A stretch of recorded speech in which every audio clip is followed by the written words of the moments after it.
I'd like to start out by sharing with you a story to establish my creds as to how I came into this business, this whole idea of generational diversity. And that is, I come to this after 20 years of teaching in higher ed. And sometime around 2007, 2008, I will say that this whole different demographic of students came into my classroom. And they came in with a vengeance. And I really didn't know quite what to make of them. And it was, the situation was that these students were not going to let me teach them until they had a clear understanding of why they needed to take my course, why it mattered, and how they were going to use this information once they got into the workplace. Well, needless to say, baby boomer me was totally in shock. My first response, as I wanted to give it, I'm not sure I said it this directly, was, "You can't talk to me like this. I'm the teacher." But what bothered me more is that I did not have an immediate response to them. Deep down, I knew why the course mattered, but I'd never been challenged to give a specific answer. And it was in the process of me kind of digging a little deeper about this why that I realized I was teaching a whole lot of material that was no longer relevant.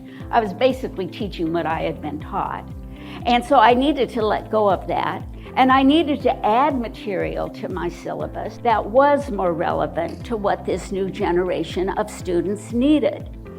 And the other thing I realized in this, kind of existential crisis I was going through, as the mother of a millennial, I knew that these students were not passive learners.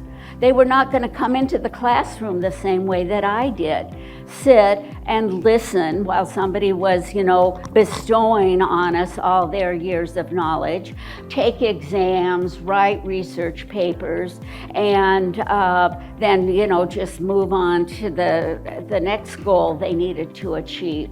That when I visited my son's classes earlier in his educational career, this was interactive learning. They collaborated, they were creative, they investigated questions, that had been formulated. So why on earth were they going to come to college and suddenly adapt to my way of doing things? The interesting outtake or outcome of me being willing to meet them where I sensed that they were, and believe me, this took some negotiation. This did not happen overnight, wish it had, was that when I began to relinquish some control and some assumptions and give some autonomy and show them that I trusted them, they began to trust me to lead. I could do what I did best, which was to be a subject matter expert, and they let me share that.